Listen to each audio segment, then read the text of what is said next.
Hey there, thanks for listening and welcome to the Marketing Matchmaker podcast.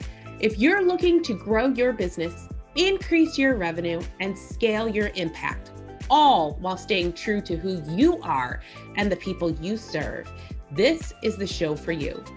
I'm Jennifer Tamborski, digital marketing strategist, fractional CMO, and founder of Virtual Marketing Experts.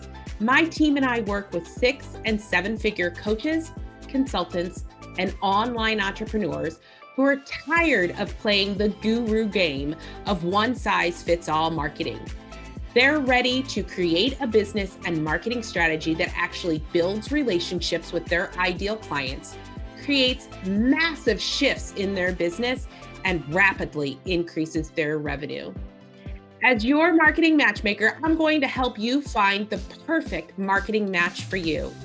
This show will teach you how to reach your ideal client, connect with your audience, build that perfect relationship, and generate more revenue. All through a process I like to call dating your ideal client. Now let's go have some fun. Hey there, welcome back to Marketing Matchmaker. I am super excited about today. I have an awesome guest, John Hill, who is here to talk to us about sales, all things sales, which I know for a lot of you, the whole point of your marketing is to get to that sales call. So this will be a fantastic conversation for us. So as we get started, I'm just going to give a quick intro to John. So John Small Mountain Hill is the founder of Adapted Growth. He's been selling in one form or another for over 20 years, and he's worked in numerous industries and sold everything from cheap perfume to costly medical devices.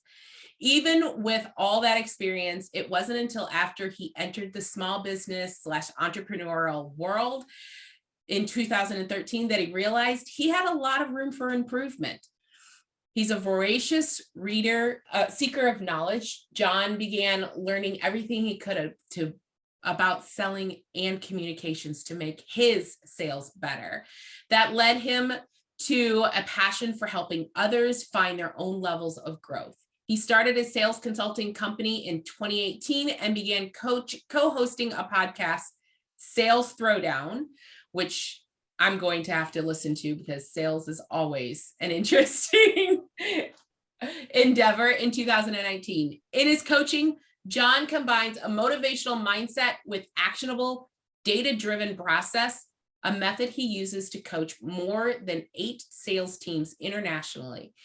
He's also written an upcoming sales improvement book, which I highly recommend everyone run out and get, with plans for even more books already in development. When he's not helping others sell more efficiently and authentically, John enjoys spending time with his family, biking, martial arts, and poker, and traveling.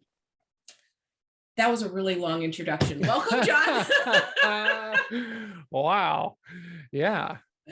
Awesome. Welcome to the show. Thank you so much for joining me. Thank you for having me on. This is going to be awesome. I think sales is definitely something that people struggle with a lot. They're either really afraid of it, or they do it really poorly. Yes.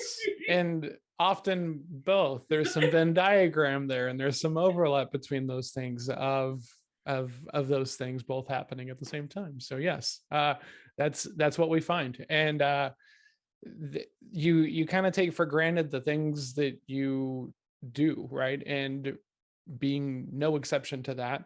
I didn't really realize how, this is going to sound weird, like good I had kind of gotten at forcing myself to go have these conversations, because I am an introvert, not an extroverted person. I can make myself pretend to be one, and that requires other things, right? Balance and, batteries recharging and all of these things that people talk about. And so we do that for other people, because I had spent a lot of time in sales because I really like customer service, but like customer service doesn't really pay very much. Sales pays like a lot more. In waiting tables, you made good money, but the hours were terrible. So sales it is. Let's go do this thing. And like wireless sales is where I first started. I didn't want to sell cars because sales cars. All right. Absolutely. And so was selling cell phones and just kind of continue to work at it and was always about sell more, pitch everybody should know. And then when we moved into medical devices, it was a different kind of approach altogether. It was very different. And like you were forming these like super long-term relationships with these people who don't really want to have relationships with you because they're doctors and surgeons and they don't like salespeople. And so it's like this uphill clawing battle the whole time. And then to move from that into like a small business realm, which is very much about like, don't sell to everybody, like realize what makes us great and qualify for that, because if they don't see value in that, they're going to hate us. And it was the biggest struggle because I was like, hey, I can close this deal. I think we can get this. And he goes, dude, stop, go find someone else. Just stop, and he's like, go get really good no's. And I was like, what? So my business partner is this amazing guy. And he just was very thoughtful about it. Right. And we got to work out together in Kung Fu, which is how we met. And so we would kind of take these Kung Fu things of like reps and trying things and like, hey, what happened if we did this kind of stuff. Right. And so we would kind of play with that. And so it became like just something I was good at. Right. Yeah. Like just having conversations in ways that people open up versus the opposite of that, where it's frictionful and you got to fight. And, do you think you need any help? Well, no, I don't. But if it's cheap enough, how much does it cost? And then, oh my God, the conversations are brutal, And so that was the thing for the next three years, and split up, decided I was just going to consult on helping people build CRMs because I love a CRM. It really helps you improve when you know the right questions to ask. Well, come to find out, most people don't think about sales as a process-driven thing that you can improve at when you like know the stages and stuff. And like, that's kind of a unique thing to me. So that was rather interesting. And interesting. People don't think like I do. Okay, great. We have to figure out how to talk about this, right? Because the first like year and a half, I was like, do you want a sales process? Which no one wanted to hear about at all, Jennifer. I promise. Like, absolutely not. That sounds horrible. Yeah. And they're like, are you making funnels? No, I'm not making funnels. I want to help you have like really great conversations. And I want to show you how to improve that. Like, you're either born a salesperson or you're not. And so huge struggle of like trying to figure out how to talk about my stuff in a way that like makes me excited to do the work, but also gets them excited about wanting to have the conversation. Cause I'm just really great at making things sound like a lot of effort. Like I'm not the person who's going to make it sound easy. But like, once you've admitted that like, it's not easy and you just want to like make it as good as you can, like I'm the guy you want to talk to. Right. But I love marketing and branding because since I now know all of these things, I can use it in how I talk about myself and how I, schedule my meetings and my appointments and stuff. So that way people understand what they're getting into when they're having a meeting with me. Yeah. We've had conversations before. And one of the things that we're talking about is that your marketing really influences the sales process in and of itself. And if you do the marketing well, it makes the sales process a lot easier. Right. The idea is that like, I think most people on the planet would love to be able to market all the way to an outcome, right? Never have to involve a salesperson, right? Just have great marketing, great process. Everything is in line and everything. Well, that's fantastic, right?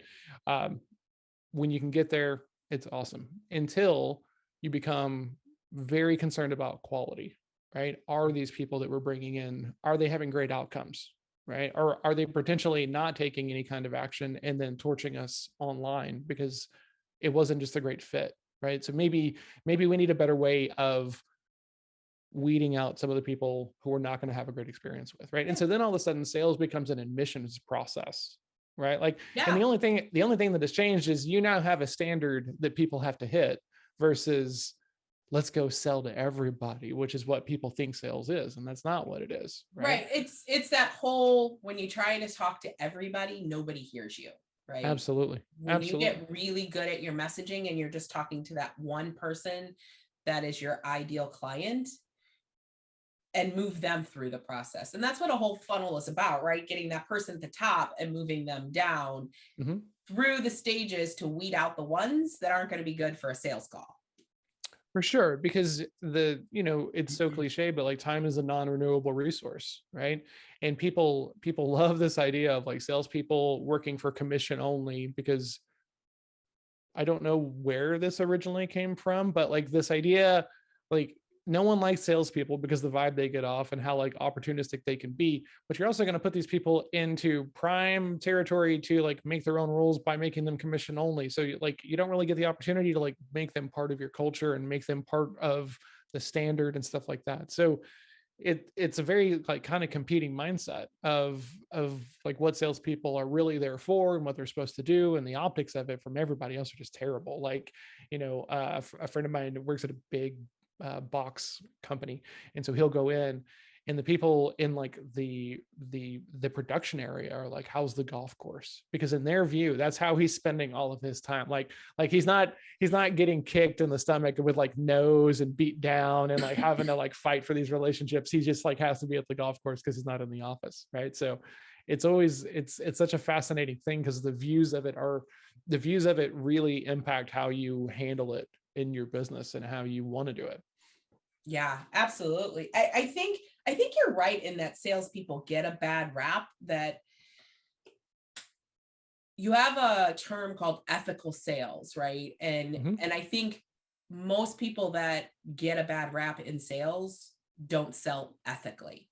So can you explain kind of what you mean by ethical sales?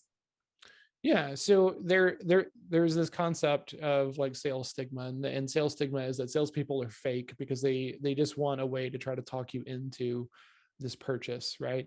And then when like used car salespeople, like how good is the item? Are you being sold? All of these things. So the concept of like ethical selling is around the idea of really taking a consultative role in the sales process, and not so much, I know we can help you, give me just a second. It's more, hey, we're pretty good at a few things, right? And if you're dealing with these things, we might be able to help you. I'm not really sure yet. Could we have a conversation about where you are? We can talk about these things. And then if there's more room to talk about it, we can talk about it. But if not, that's okay. Really making it just a collaborative conversation, right? Yeah. Now, some sales coaches, right? Lots of sales coaches don't like this, right? And the reason that they don't like it is because they are wired to think about relationships, conversation, conflict, all of these things a little bit differently, right? So they'll begin to do things that are a little bit different in the conversation, right? As opposed to making those full asks, they'll make them kind of half asks, right? Jennifer, it's going to be okay if I have to tell you no at the end of this thing.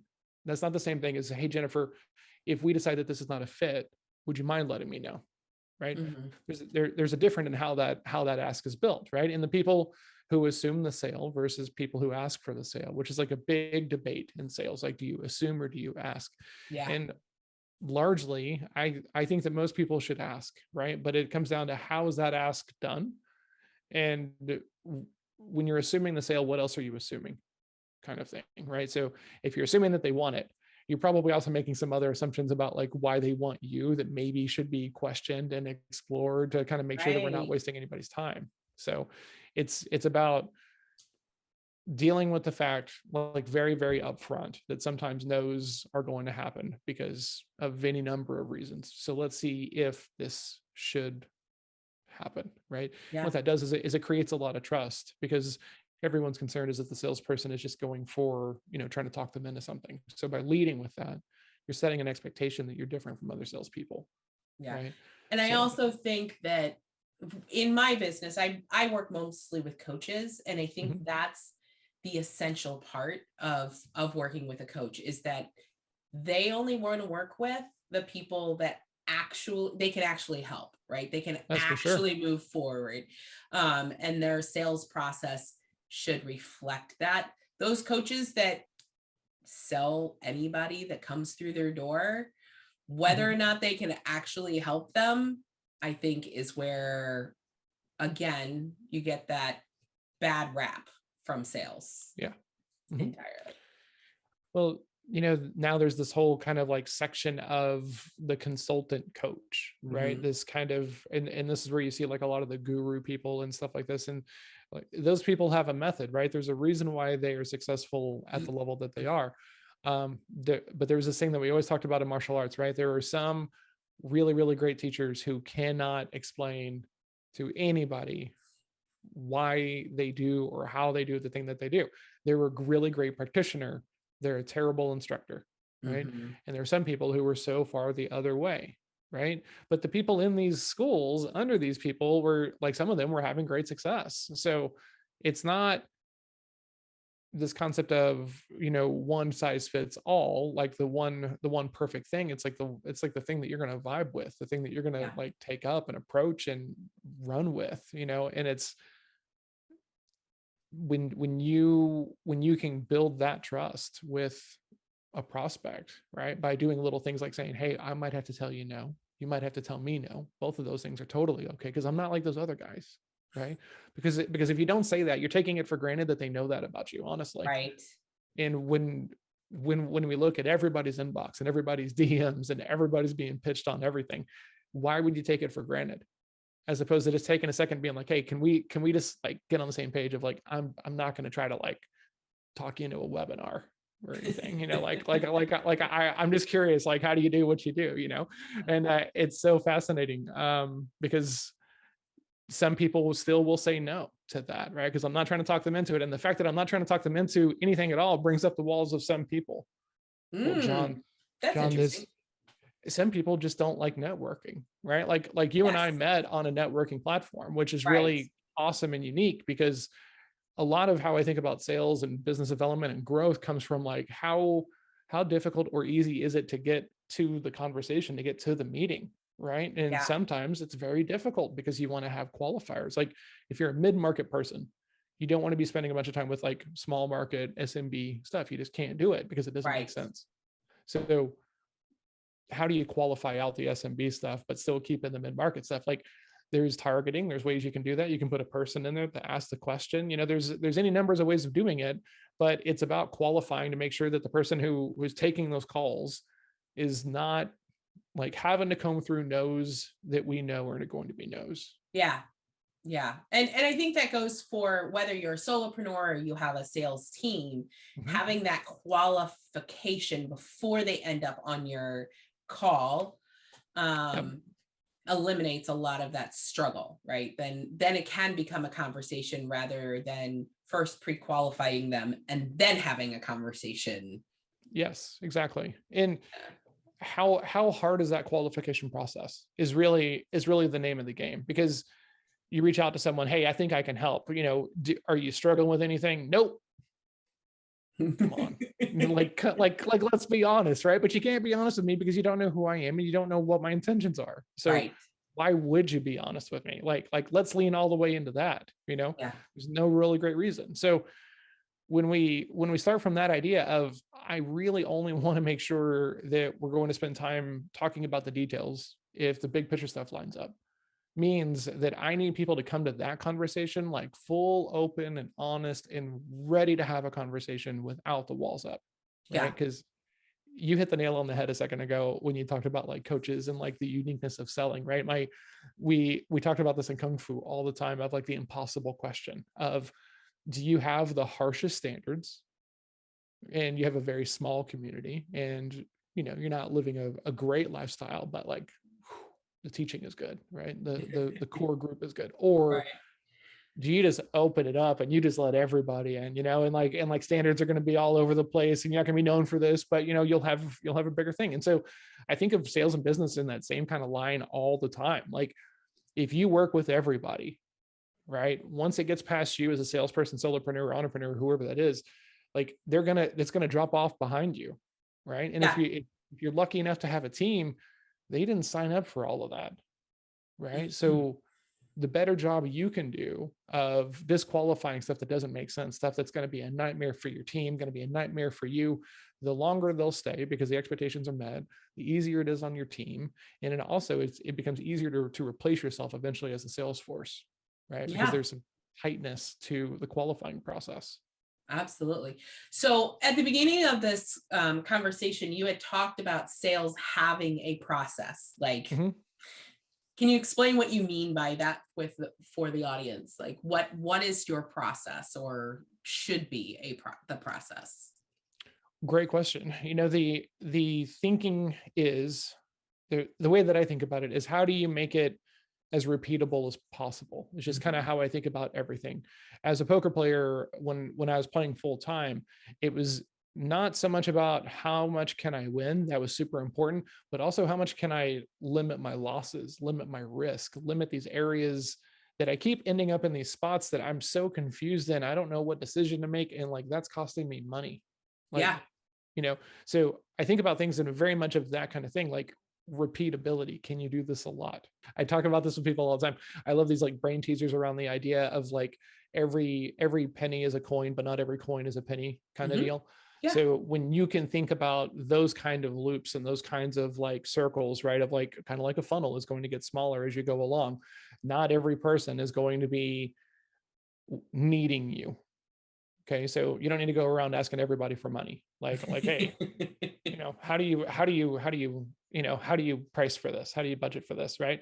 That doesn't make any sense. You're going to waste time having conversations with people who don't want to share that information with you. Okay, so great. So let's go spend time talking with people who have motivation to change, right? Because if they have motivation to change, great.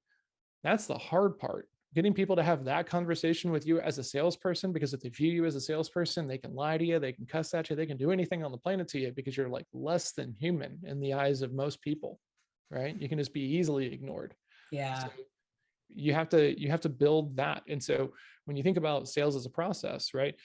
The relationship really starts when you get to like relationship and trust. When they're willing to answer those questions of like, hey, what are you struggling with? Well, acquisition could be smoother. Yeah.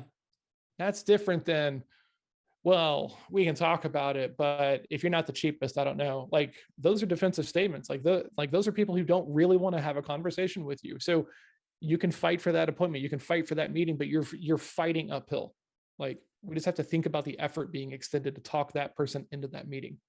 Yeah. When there's somebody else who wants to have a meeting with someone like you just have to know, and this is the thing that I picked up from marketing, is you have to know how to talk about yourself in a way that makes people want to have the conversation with you. And then you also have to be always iterating how you talk about that. It's like a little bit like stand-up comedy, which is like a thing that I study. Like that they will say the joke over and over and over again in different audiences and like watch it bomb just to like figure out like how it bombed. Like the failure is so part of the process, right? And so sometimes I'll be given my pitch, my 30-second commercial, what I do for people, and I'll just see it just go shoom, just right past them, and I'm like, cool, I need to work on that, right? Like, and it's like that's the marketer in me. I want to have like those really cool conversations that start from a point of like mutual understanding and awareness. I think that that's really cool, as opposed to like the salesperson in me, which is like my kind of like mother tongue. Like I think as a salesperson, I try to act as a marketer, so that way I'm not just sales ego. Like I can talk everybody into anything with enough time, which is how most salespeople think about it, which is just not efficient. Like it's just not a great use of time. So For real. when I mean, reality is we all only have so many hours in the day. absolutely, And if yeah, we're spending it talking to people who have no real desire to move forward, yeah, then, like I just did a Black Friday special this last month in November, mhm, which in it they had to take a quiz to qualify for the special part of it. Like it was a free on a service, but the quiz dumped them into three buckets of mhm, qualified, not qualified, really, really, really qualified, and we really want that person yeah, to, kind of areas. And it's the not qualified people. Like I had someone, they ended up in the not qualified bucket. They scheduled a discover call. I kept that discover call to 15 minutes because the reality is they weren't qualified to begin with. Why yeah. am I going to spend hours or 30 minutes or whatever on the phone with them? Exactly. Yes. Like the marketers think that way so so much because there's always this like kind of volume component in the way that they're thinking about it, right?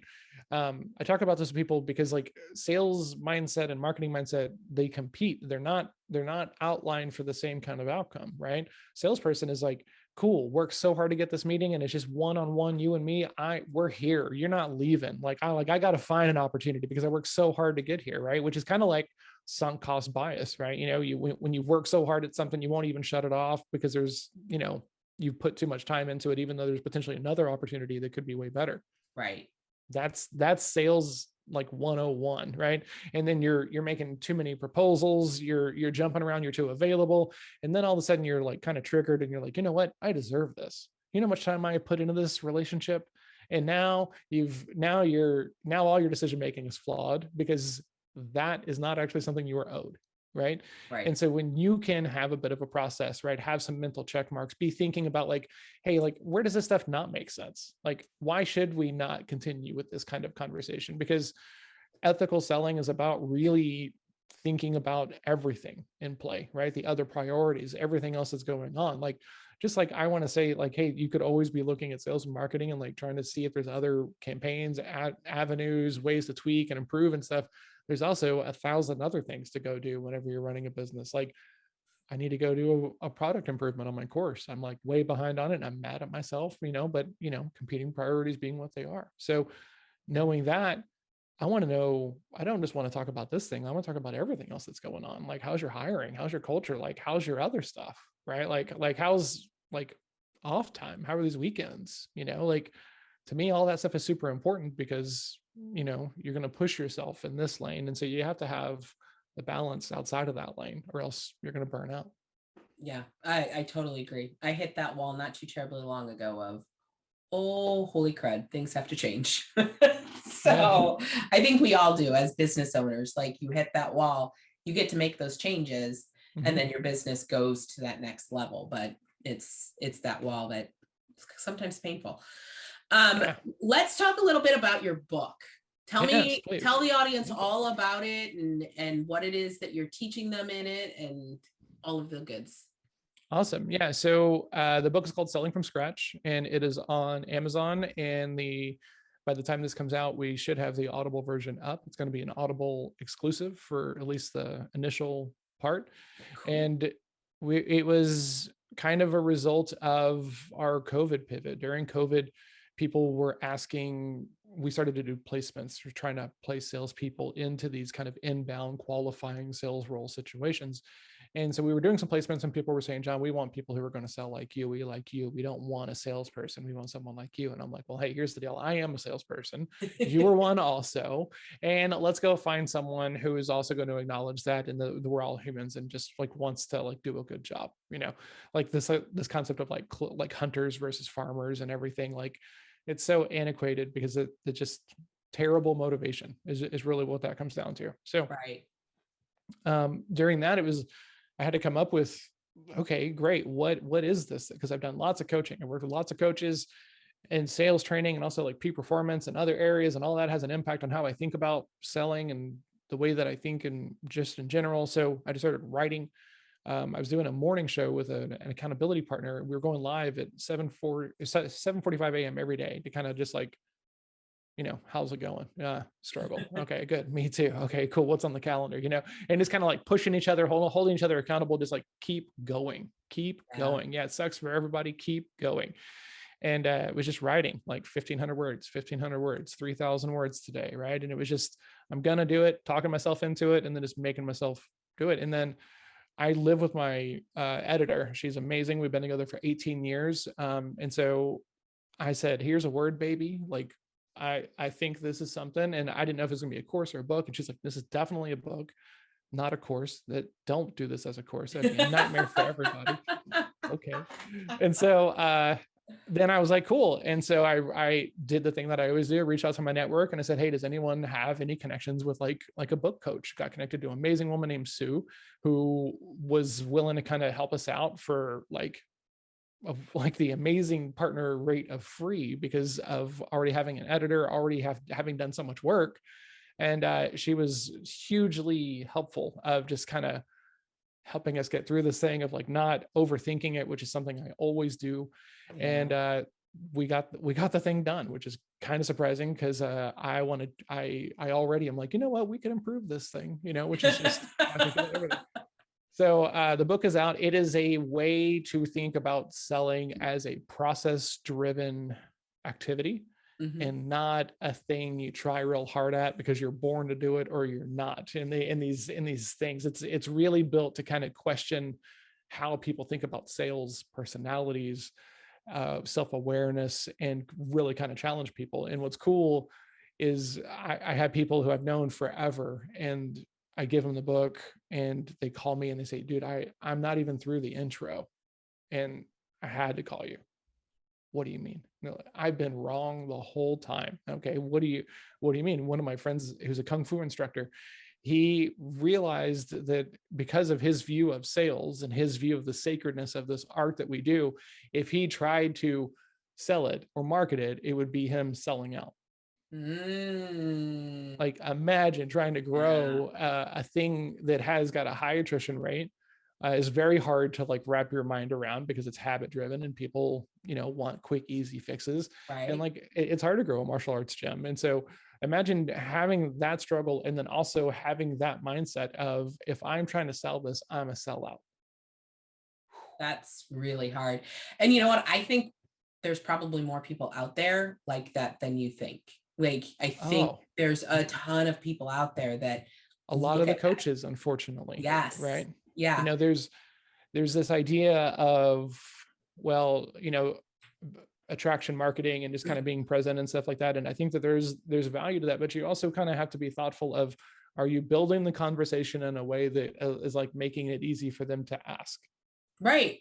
Well, and I actually, during a networking call a couple of weeks ago, I was talking to a coach and she's like, what I found is that most women especially, but most people need to be offered. Like they won't ask to work with you. You get to offer it to them. And then they can say yes or no, but without that offer, they go away. They do. Which I think in the coaching world is something that a lot of coaches don't do. Like it's back to that assume the sale. They're so amazing that these people are going to ask to work with them. And that's because I love this conversation so much because like I think of everything just like on a range, right? Because there is that range of that pushy, overly pushy, I'm the guru, I'm going to help you kind of coach, right? And then we also have the other side of this thing, which is, you know what, if you want it, I'm here, which is a remarkably difficult business to grow, as we've been discussing for all the reasons that we know, right? Because lots of people mean well, right? Talking about like word of mouth referrals, right? Like lots of people mean to go tell someone else that they know how much they like working with me. I know they do because they're like, man, John, I still need to do that introduction for you. Hey, absolutely would love it when you can get to it, right? And it's just, I'm just keep prompting. They mean well, but at some point you might have to go do something else. It's not their job. I mean, reality is, as much as our clients love to work with us, it's not their job to that's for sure. Like grow our business. They have enough on their plate. So we may be a thought in their head in the moment that they're having a conversation.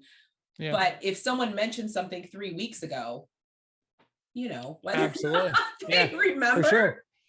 And like when we just think about things on a range, right? You don't have to be this. Yes. To be more consistent, more repeatable, in a better spot than most of the people who are on this method. You can be proactive. Like, hey, if, just by zeroing in, right? Like once again, the thing that I think shuts down most people is a kind of like introverted nature, because these guys don't have any problem knocking down any door on the planet. But here, like most people aren't that person. And most sales training is built for these kinds of people because these are the people that have done it.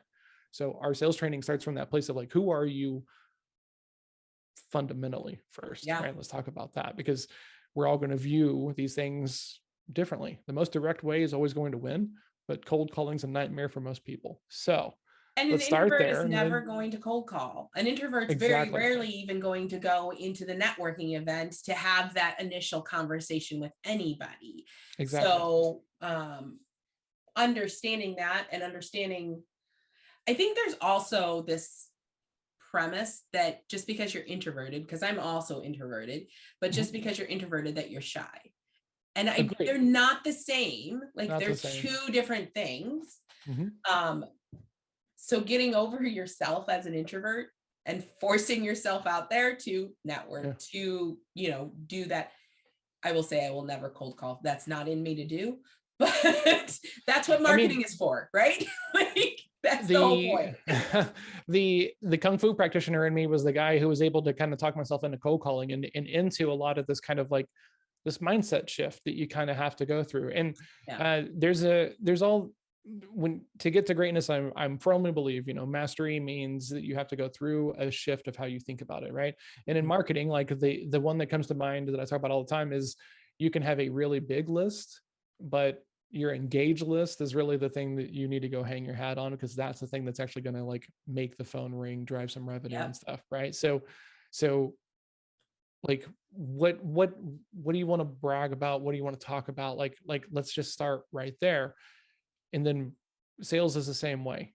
I don't want to talk anybody into anything, right? Because I definitely feel that thing. I would sit in the classroom of my sales coach and I would see these people who would come in and they're forced to be there because like the company has got an agreement and they're a new hire, and they come in and they think they've got it all figured out, and they're just are like not bought in with body language. You can just see it, arms crossed, scowling, just flipping, never know where we are. And I am just the opposite. I am soaking this stuff in. I'm like seminar Stan. I'm so excited every week to be in there learning this stuff, because like, I just think of it as I'm just improving my communication skills. Like sales is just the ROI mechanic behind that. And so like, I'm like, how do you not get excited about this? You know? And they're like, bro, and I'm like, oh, I used to be that person. I get it. I get it. Like when you just think about it as, let's just go get no's. Go for the no. Yeah. That's a definite, I've heard it a lot in the sales community. Just go for the no. You have to get, I don't know, 100 no's today. And it's like whatever. And like, what's so funny is once you find a method of that works for you, it's like Kung Fu. Like Kung Fu is like a mindset shift. Like, it is a way of like fighting with compromise, right? So you might be very great close range, but if someone gets behind you, you're just done, right? So like, okay, like those are trade-offs you might be willing to make, right? So you go study that art. So sales is the same way. So I don't want to talk anybody into anything, right? Because there's the stigma of oversetting the expectations, right? The salesperson will do anything to close the deal, and then everyone else has to deliver. And it's a nightmare for everybody involved. Like that's the concern. And so, okay, great. How do we build a sales process that allows people to be stripped out on the very front end, like before money changes hands, before people get involved? And your marketing can do that. But marketing is a series of assumptions you have made about the people that you're trying to talk to. And if you've never talked to those people and you're slightly off, you don't get anything to show for it. Yeah. And then you got to have the awareness and the mindset of, okay, cool, we failed the test. What does that failure mean? And then going in there and like trying to find the way to improve it. Whereas if you can put a salesperson there, just someone who like likes to have some conversations, and you can kind of like show them, hey, if they say this and this and this, tell them we can't help them. Oh, okay, interesting. As opposed to like trying to say, hey, you only get paid when you get a yes. Yeah. Right. Like we just have to acknowledge that these people are being incentivized from different points of view, and they're going to carry out their jobs differently. Absolutely. So as a small business owner, I think because sales generally fall into their laps first. Absolutely. For sure. Yeah. So figuring out a process in your business that's repeatable for your sales team for when you get to that level, what would be the first step? Like, what was the first thing that you suggest that they do to start that process? Great question. A lot of what happens is like when you're trying to hire sales for like very early on, we don't do a great job of knowledge transfer, just like as adults, right? I mean, teaching is a difficult job. And as a guy who's done Kung Fu for a very long time, a 400-year-old art, and has had to teach it to like lots of different people, at various levels of like understanding and acknowledgement and awareness and personalities. Sometimes you can say the same thing to the same or to two different people, and one person will get it and one person won't. Yeah. And you can choose that moment to say, you know what, this is your fault. Or you can say, you know what, I need to find a way to communicate this to this person. And so coming from the Kung Fu community, like everybody was on this way, right? So you'd go find someone else. Hey, how do you explain this? Will you come over here and stuff? And so when it's difficult to transfer this knowledge to like another human, right? Especially whenever like most people I talk to will say, well, John, I'm an owner. I'm not a salesperson. That's what you do. And it's like, okay, cool. When we're starting there, you're making it about you as a human and an individual, and we can't recreate you. Right. Otherwise you would have done that and you wouldn't have called me, because people don't like to talk to the sales coach. Like that's just kind of how it works. So we need to figure out, what should they say no to? Like, what don't ever come ask me if we should say yes to this thing, right? And by starting from that place of no with these owners, okay, great. What if they have $1? Well, of course not, John. I'm not going to work with someone for $1. Okay, great, cool. What about $500? No, well, no, that's okay. I'm cool. Should they come talk to you? If this like, and really kind of getting into that kind of detail, because if you don't give them that much clarity, you're just creating this kind of like bad messenger fairy of a salesperson who's just kind of running back and forth, right? You see this in the car lots, right? Right. They say, okay, cool. How much can you afford? I can afford, $300 a month. Okay, let me go ask the finance guy, right? And they leave for a bit, and then they come back. Hey, we can't do it. What else can you do? Well, we can do this. And now, but they're just ferrying information back and forth, because they're like acting as kind of like a qualifying buffer, right? Are you really invested? Are you going to say no if it's $400 a month, and stuff like that? But the more empowered they are to say, okay, cool, we can't do that, and I get it, I'm just going to save you some time, you should go home. If that's what you can do, you should go home, kind of deal. That's being more ethical, as opposed to, well, let me just run out the clock, because I know if I keep you here long enough, you're going to get hungry. You'll just give in. yeah, exactly. Any deal starts to look good when you have shot down the first 7 successfully, and you're starting to get hungry, and your kid is crying, and like you've already been here for as long as you are.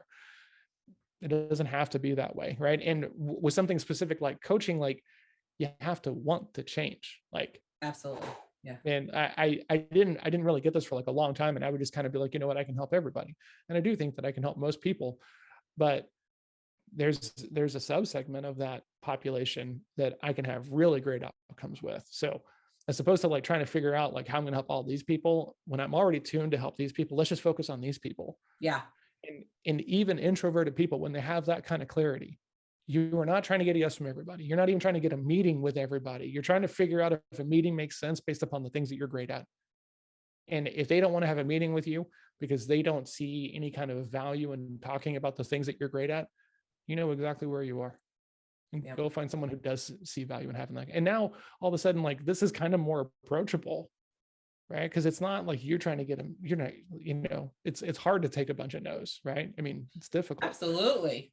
So, you have to frame it the right way for yourself sometimes. I think for those of us that are in, small business, when you're getting those people on the phone that are your ideal client, when it's an easy yes, and that, you would love to work with those people and you get them into your business, that's when you enjoy your business. You've said this, I know you've said this a couple of times. So just for their clarity, if someone is bringing in the people that you probably wouldn't want to work with, especially if you're a coach and you're working one-on-one or one-to-many, clarifying that really does make it so that you enjoy the job, the business that you've built, instead of struggling every day. For sure. Yeah. I always tell my clients, I'm like, when you see that email come in and you're like, oh my God, not this person again. That's the people you don't want to work with. Release them. Yeah. Like, it's so funny because like everyone has got, their story of like firing the client, who was like, the pain, but, and you see it all over social media, but it's like, what would be awesome to never be the person who has to share that story, because like you were just so mindful about it and not too hungry, right? The person who gets emotional is the person who makes the bad decision, right? Which is why they want you to sit there for that long and to get hungry, because you're going to get emotional, and then you make bad decisions, you make short-term decisions, right? So when you're aware of that, right, how do you build it so that way the emotions are not invested and you're working towards the same outcomes, right? First of all, you have to be really aware that not everybody wants to do that work, and that's okay. And I don't want to talk you into wanting to do that work if you don't want to do that work, right? Yes. So like, that's why we wrote the book, right? It's so funny because the book wasn't even out yet. Like we were doing pre-reads and everything else, and I was having a local meeting. The past couple of years with COVID and everything, I've been networking like more expanded, Right. in like communities and stuff, and not so much in my local community. And so I'm having coffee with this woman, another entrepreneur, really, really great person. And this other person comes in who's like running for local office, and he's a big wig and real estate person, everything.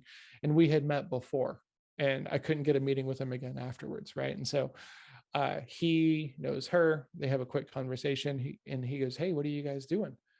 And she goes, "Well, John just wrote a book and he's telling me about it." And he goes, "What do you do?" And I said, "Well, I work with people on sales to make sure that, you're not, making it harder than it needs to be." And he goes, "Will you come in and talk to my team?" And yeah, I can't tell you how many times I've had that same conversation and used those same words and not gotten that outcome because the book was not in existence, right? Yeah. So it's those kinds of things, right? And validates you, right? yeah, right. Yeah, the thing is like authority, right? Which is a word in marketing. It's also a thing in sales, right? It's a qualification kind of thing. Do they view you as an authority in the space, right? And sometimes like if you're a coach, sometimes you have to ask that question, like, "Hey, do you think I could help you? Like, do you see this as something that A, you want to work on, and B, that I am here to help you with? Because if not, cool, let's save everybody some time. I'm not even here to talk you into it." Right? Well, why don't you just send me a proposal? Because I don't want to send you a proposal because we don't know enough. I don't know what you want to do yet. I don't know who's invested. I don't know the stakeholders. My questions. And who wants to spend the time writing up a proposal for somebody who isn't really interested? Exactly. Yeah. And then I'm just going to email you like every week on like an automated thing that's not actually me, but like it's kind of like designed to make it look like me. So that way I don't have to be the pest who's like chasing you down, because I would rather take a maybe than a clear no. We kind of build the environment of like needing all of these automations and stuff like that are used often badly, right? Sometimes from a place of just what's the word, like just not being aware, right? Well, I think the thing that we both have a lot in common is that it's all about building relationships, right? And there's a way to do that through automation, right? Building that awareness with your clients and building it, but it's got to be really authentic and really real. And you're right, a lot of people do it really badly. Well, I had a coaching call this morning for one of my oldest clients. He does commercial insurance. And so by this point, he's got a huge network. He's got lots of referrals, introductions, right? And lots of opportunities. And so we're talking about timing and strategy and everything else like this, because it's getting to the point to where his time is really at a premium. Okay. So how can he maximize his time? Because he's got a newborn and, all these other competing priorities. So I'm like, great. And he's, "John, I feel like if I hit them kind of too soon to the renewal period, that everyone knows what I'm doing." And I was like, "Cool. Here's the thing. We can talk about, I can show you how to talk yourself into not being concerned about that. You can absolutely do that. It's going to take a little bit longer, or we can just build you a different follow-up point earlier on. So that way you're like, maybe reaching out the quarter before, like, "Hey, let's grab lunch." And so that way, when the quarter rolls and you're now in the renewal period, like you've had a lunch, you're going to feel great. So like, we can build a system that's going to force you to change, or we can just build a system that's going to allow you to be you. We just need to be aware of what we're working towards. Yeah. What are your morals and values and all of those things, and making your business align with that, rather than trying to force yourself into, that square peg into a round hole. Yeah. And there's so much little nuance, about these things. Right. And coming from the Kung Fu thing, I'm really big about like habit and, avoidance and the things you like to do versus, the things you're supposed to do, but just like always end up kind of like the last thing on the to-do list and you're dreading them. Absolutely. And Yeah. it's like Friday night at like 8 p.m. and you're like, okay, I'm just going to do these things. Like, hey, hire someone else to do those things, right? Like make it Yes. really okay that those things are not things that you want to do, right? Exactly. And coming from Kung Fu, like that's how we learned, right? Because, oh, you don't want to do this, and then you get hit, right? And so you have to get like corrected by taking the punishment enough times, But like the great thing about business is when you can treat it like a process and a system of parts, like a machined process, you figure out the parts you don't like to do, and you can hire other people to do those things. Now you got to train those people well, which is my biggest kind of complaint with a lot of the small business stuff, because everyone is saying outsource your appointment setting, go hire lead gen and stuff like this, but they don't. They either try to get it for the cheapest that they possibly can, and there's no actual process or skill or strategy involved with those kinds of people, or they're working with someone who has a method that doesn't work for them. Right. Absolutely. Like the marketing informs the sales call, right? So if you're a mindset coach, right, you need people to willingly be there, right? You can't force an outcome in that kind of realm. And I'm that same kind of person. So talk to lots of people who want to lead gen for me, and it's like, okay, cool, what's the guarantee? Can't do it. And if you can only get appointments when there's a guarantee involved, guess what? We just don't need to work together. No knock against you. I'm not saying there's anything wrong with your business or how you're doing it or anything. You just can't do it for me. Right. Because I'm not going to run my business that way. Right. Absolutely. So it's like, you got to have that awareness, which is why we do personality assessments, like to kind of figure out like, where are you going to fidget with your marketer, and like where are those things going to happen? Because, marketers have got to be able to get you to the point where you can close the appointments. Because if you're not closing the appointments, this is a cost without a benefit. You can only do that for so long. Yeah, it definitely becomes an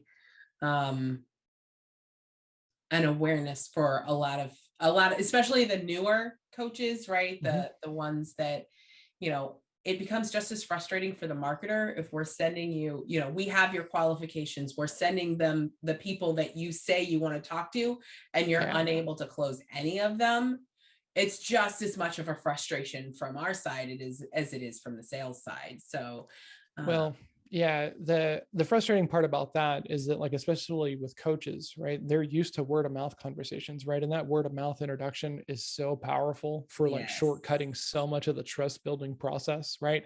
You can show up really badly, but if you've been introduced from a word of mouth referral, like there's a strength to that conversation just as it starts that you're not going to get in colder, more lead gen things. Now, if those are what you're used to, and you start taking meetings on like cold traffic or on lead gen, and your only qualifier is they feel different, you're never going to be able to work with anybody who's going to be able to generate appointments for you, because you don't have a qualification structure in place. You're just responding to like how it emotionally feels in that moment. And if all of your other conversations have trust and these don't, and you got to fight for these, of course they're going to feel different. But you also have to be aware that like they shouldn't be walking in the conversation with as much trust, because they didn't get there the same way. Yes, they come from a whole different perspective. Absolutely. John, this was an awesome conversation, and I am super glad that you joined me today. So your book, Selling from Scratch, comes out on Audible when? That is in the hand of Bezos. So if there's anyone in this community who knows him, who can get that guy on the phone, I would love an introduction, right? Apparently Leo has got some pull with Bezos and his girlfriend, but yeah, so just waiting on approval from that. If anybody who is listening to this would like a PDF of the book, please reach out to me. I would love to share it with you. I think it's so important for coaches, specifically because of the mindset component and the willingness to want to change. There's a uniqueness to coaching that even marketers don't have to deal with, because marketing still comes up with a deliverable at the end of the day. So I love this book for coaches. It is helping coaches kind of think about their stuff differently. You are allowed to talk loudly about what you do and want to see change in other people. And it doesn't mean you're compromising your standards. So that's awesome. Okay, so I will have all of your contact information in the show notes. So if it's not on Audible yet, when the episode comes out, they can absolutely reach out to you for that PDF. Absolutely. Thank you again so much for joining me. And for everyone out there, thank you for listening in. And I hope that you gathered as many nuggets out of this as I did. Thank you for listening to the Marketing Matchmaker podcast. If you enjoyed this episode, I would love to hear your feedback. Please head over to iTunes and leave a review so we can hear from you. And if you are a coach, consultant, or online course creator who are looking to grow your business, increase your income, and scale your impact, connect with me at yourmarketingmatchmaker.com. I look forward to hearing from you.